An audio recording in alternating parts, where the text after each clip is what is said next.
has a clutch purse, 7 to 9 minutes.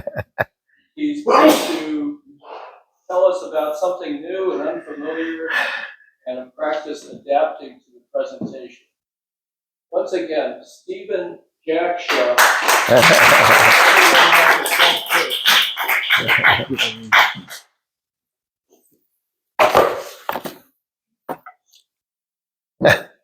Everyone has a clutch purse story, and this is my story. It starts with my Czechoslovakian mom at age 15. She wanted to go to her first dance, and her father said, "No way, you are not going to that dance."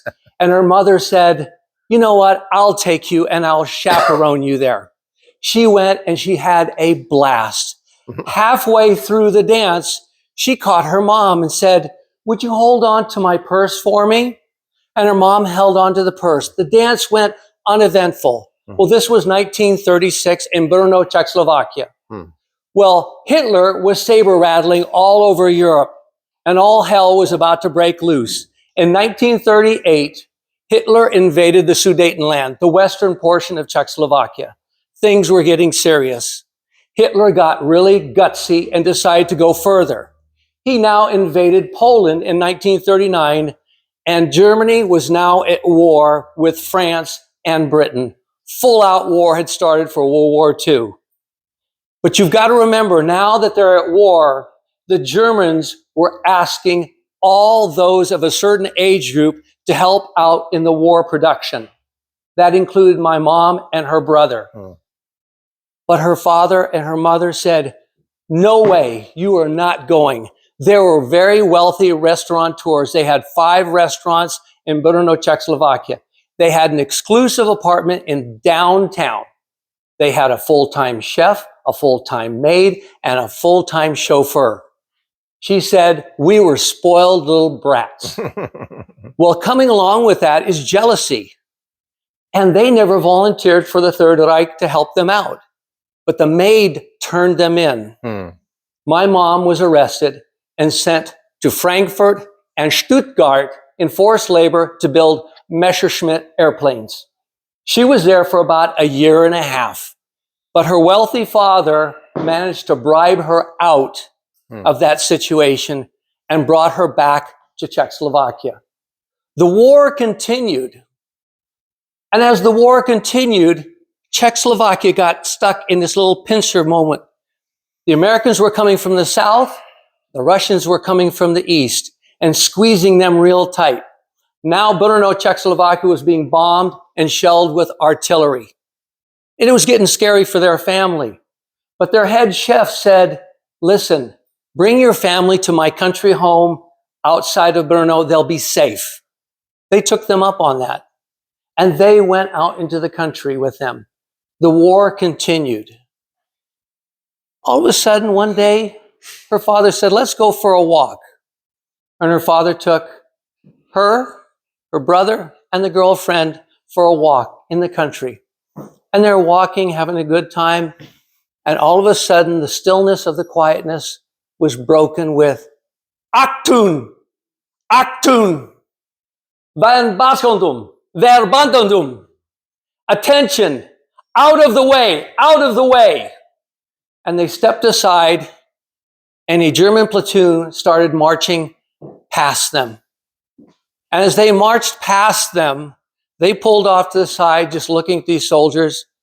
And it wasn't moments later that a motorcyclist messenger German raced ahead of them, stopped the commanding officer, and out of his leather satchel, handed him a note.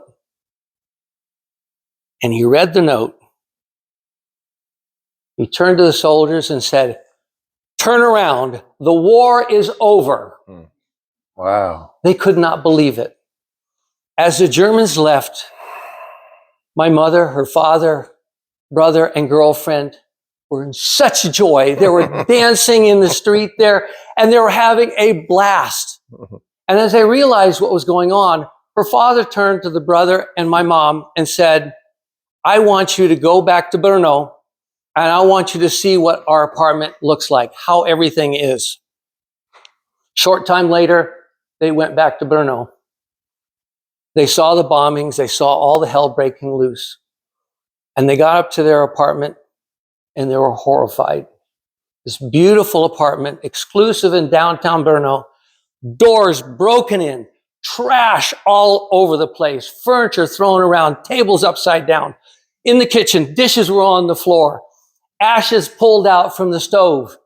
And I asked my mom, why ashes? And she goes, because the Russians knew that people that ran from their homes quickly would stick jewelry and such into the stove because that was a good place to hide. So they would pull it all out looking for jewelry and money and such. She walked around. Her and her brother were totally horrified at what happened to their beautiful home. And as she went from room to room, she ended up going to the toilet. There was no running water.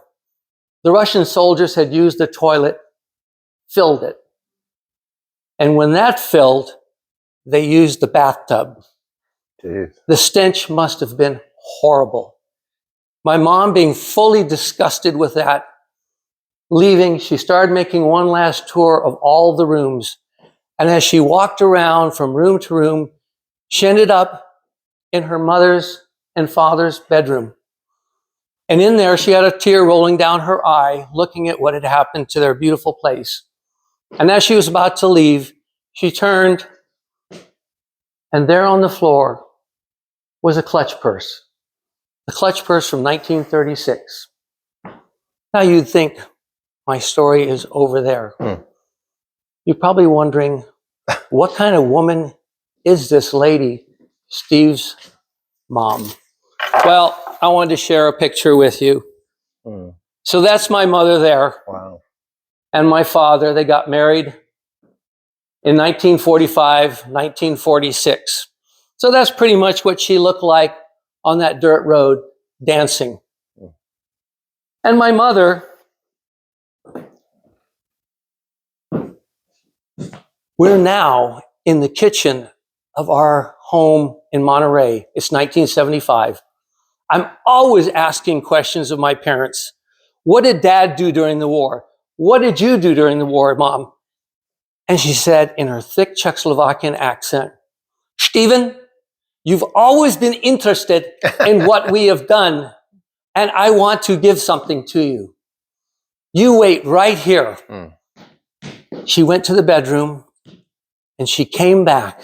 She goes, I want you to have this, but I want you to share this story that I told you about my clutch purse from 1936. She gave me her clutch purse from 1936. Wow. The amazing part of this is, not only did my mother hold this, but my grandmother, who I never met, and some Russian soldier threw this around, opened it up, looking for something valuable in there, and only found some hairpins, which I've left in here. This is my clutch purse story.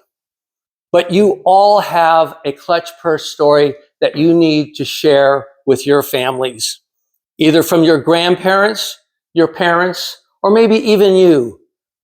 But it gives me value to my past. This is my clutch purse story. What's yours, Mr. Toaster?